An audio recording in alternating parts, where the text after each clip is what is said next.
आप सब लोग कैसे हो। आशा जीएस नेविगेशन चैनल पर मैं आप सबको स्वागत करता हूँ।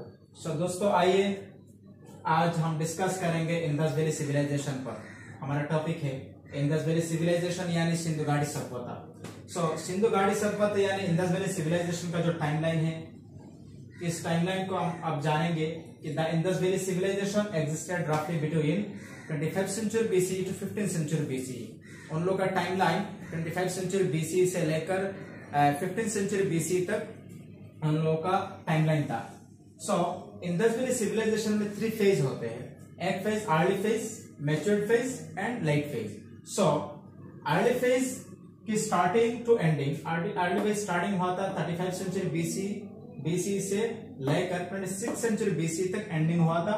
Matured phase starting to ending 26th century BCE to 20th century BCE and late phase 19th century BCE to 15th century BCE तक खत्म हुआ था। सो दोस्तों, आइए अब हम जानेंगे geographical extent of the Harappan civilization. Harappan civilization का भौगोलिक क्षेत्र अब हम जानेंगे कहां से कहां तक स्प्रेड यानी फैला हुआ था। North west India, Pakistan and Afghanistan. North west India और पाकिस्तान से लेकर अफगानिस्तान तक फैला हुआ था। तकरीबन अबाउट 1.25 मिलियन स्क्वायर किलोमीटर तक फैला हुआ था ज्योग्राफिकल क्षेत्रों। अब urbanization, town planning and structural remains. अब हम जानेंगे कि सिंधु घाटी सभ्यता यानी इंडस वैली सिविलाइजेशन का जो urbanization, town planning and structural remains, that means शहरसाजी और नक्शासाजी जिसको कहते हैं। तो उन लोगों का दोस्तों, उन लोगों का शहरसाजी और नक्शासाजी इतना शानदार और इतना इंटेलेक्चुअल तरीके से थे। अब हम जानेंगे कि हर सिटीज उन लोगों ने, हर शहर को बनाया। Cities had grid pattern. हर शहर को उन लोगों ने बनाया था ग्रिड पैटर्न से कि सीधे सीधे सड़कें होते, एक सीधे सड़के दूसरे सीधे सड़के को 90 डिग्री एंगल पर काटते थे। और house made of baked bricks. हर एक मकान यानी हर एक घर पक्की ईंटों से बने थे। Each city had drainage system, granaries, wells and public bath. हर एक शहर यानी सिटीज में ड्रेनेज सिस्टम, नाले की अच्छी सिस्टम, अनाजघर, कुएं और पब्लिक बाथ, दैट मीन्स जिसको बड़े हमाम यानी पानी के जो तालाब कहते हैं, हर सिटीज में मिलते थे। Shows they were advanced in the urban planning. ये देख के हमें पता चलता है कि ये इंडस वैली सिविलाइजेशन का अर्बनाइजेशन, टाउन प्लानिंग एंड उन लोगों का स्ट्रक्चरल रिमेन्स कितना खूबसूरत और कितना शानदार तरीका से, कितना इंटेलेक्चुअल तरीका से थे। उन लोगों का सोच तब कितना तरक्की याफ्ता थे। तरक्की याफ्ता जिसको मतलब ये उर्दू में तरक्की याफ्ता कहते हैं, जिसको इंग्लिश में एडवांस कहा जाता है।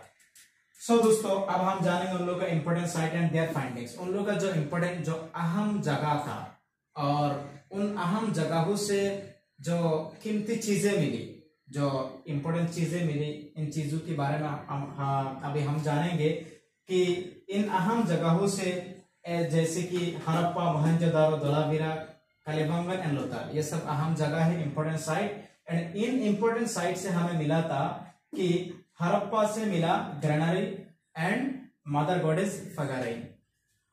हड़प्पा साइट से मिला था ग्रेनरी, दैट मीन्स अनाजघर मिला, एंड मातृ देवी की मूर्ति मिला। एंड ये मोहनजोदारो शहर से मिला था ग्रेट बाग, मतलब बड़े नहाने की यानी बड़े पानी के तालाब मिला, हमाम मिला, और ब्रोंज डांसिंग गार्ड, कांचे की नचने वाली मूर्तियां मिला।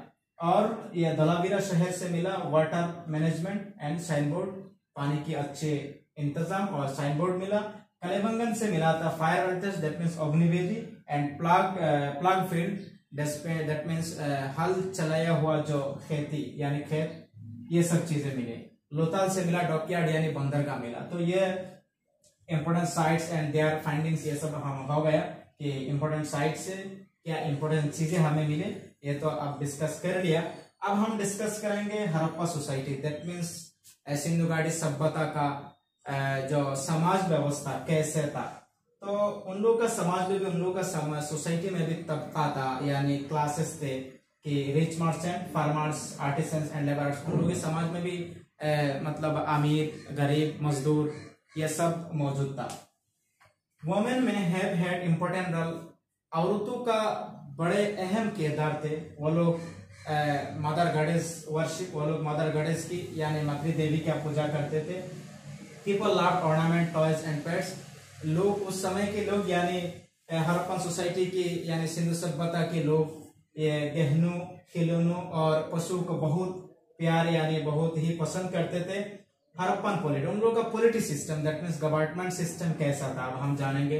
No evidence of king and palaces, हमें कोई सबूत नहीं मिलता कि कोई राजा यानी कोई राजा का महल का कोई सबूत तो नहीं मिलता, लेकिन cities were probably ruled by merchant और काउंसिल ऑफ एल्डर।